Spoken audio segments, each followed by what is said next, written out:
Hi hello అందరికీ నమస్కారం అండి. Welcome back to my channel shining star. ఈ రోజు నా వీడియోలో నేను మీకు ఒక మంచి రెసిపీ షేర్ చేసుకోబోతున్నాను అనమాట. అదేంటంటే కోకోనట్ పుడింగ్ ఎలా తయారు చేసుకోవాలో చూసేద్దాం పదండి. కోకోనట్ పుడింగ్ తయారు చేసుకోవడానికి ముందుగా కొబ్బరి తురుము పెట్టుకోవాలండి. ఇక్కడ నేను 2 కప్స్ కొబ్బరి తీసుకుంటున్నాను. అలాగే దీనికి సరిపడా 1 గ్లాస్ వాటర్ పోసుకొని బాగా ఫైన్గా మెత్తగా గ్రైండ్ చేసుకోవాలన్నమాట.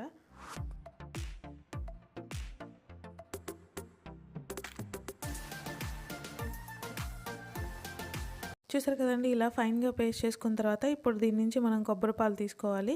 ఈ కొబ్బరి పాలు తీసుకోవడానికి ముందుగా ఒక బౌల్ పెట్టుకొని ఆ బౌల్లో ఒక క్లాత్ వేసుకొని ఆ క్లాత్లో ఈ మనం గ్రైండ్ చేసుకున్న కొబ్బరి అంతా వేసేసుకొని క్లాత్ని టైట్గా ముడేసి స్క్వీజ్ చేసుకోవాలండి. లేదంటే మీ దగ్గర స్ట్రైనర్ ఉంటే కనుక స్ట్రైనర్ సాయంతో చాలా ఈజీగా తీసుకోవచ్చు అనమాట.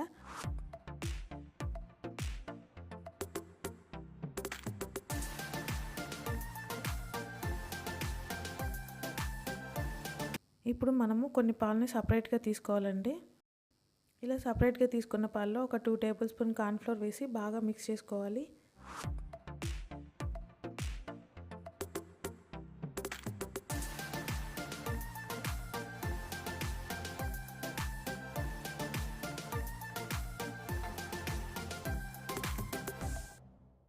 కార్న్ఫ్లోర్ బాగా మిక్స్ చేసిన తర్వాత ఇప్పుడు ఒక కడాయి పెట్టుకొని కడాయిలో కొబ్బరి పాలన్నీ పోసుకొని బాగా వేడి చేసుకోవాలండి. ఇవి ఒక పొంగు వచ్చేంత వరకు హీట్ చేసుకోవాలన్నమాట. చూసారు కదండి, పాలు ఒక పొంగు వచ్చిన తర్వాత 2 to 3 టేబుల్ స్పూన్స్ పంచదార వేసుకోవాలన్నమాట. పంచదార కరిగేంత వరకు కలపెట్టుకుంటూ ఉండాలి.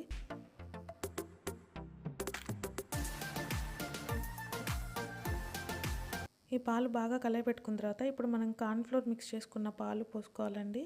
ఈ పాలు పోసుకున్న తర్వాత మనం బాగా కలపెట్టుకోవాలి. త్వరగా దగ్గర పడిపోతూ ఉంటుంది అన్నమాట.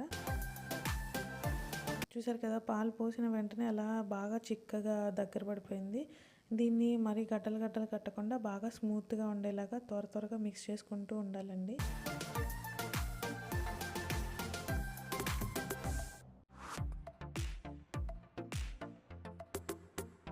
బాగా కలపెట్టుకున్న తర్వాత ఇదంతా ఒక బౌల్లోకి ట్రాన్స్ఫర్ చేసుకొని కూల్ అవ్వనివ్వాలండి.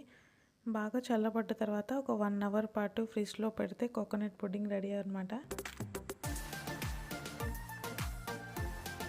ఆఫ్టర్ 1 అవర్ ఫ్రిడ్జ్లో పెట్టి తీసిన తర్వాత కోకోనట్ పుడింగ్ అయితే ఇలా ఉందన్నమాట.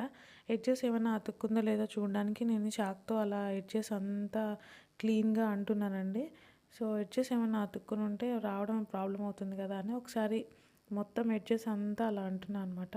ఇప్పుడు ఇదంతా ఒక ప్లేట్లో రివర్స్ చేసుకోవాలండి. ఇది చూసారు కదా, ఇక్కడ నేను చూపించే విధంగా కొంచెం షేక్ చేసి పైన ప్లేట్ బౌల్ నుంచి రివర్స్ చేస్తే డైరెక్ట్గా ప్లేట్లోకి వచ్చేస్తుంది అనమాట.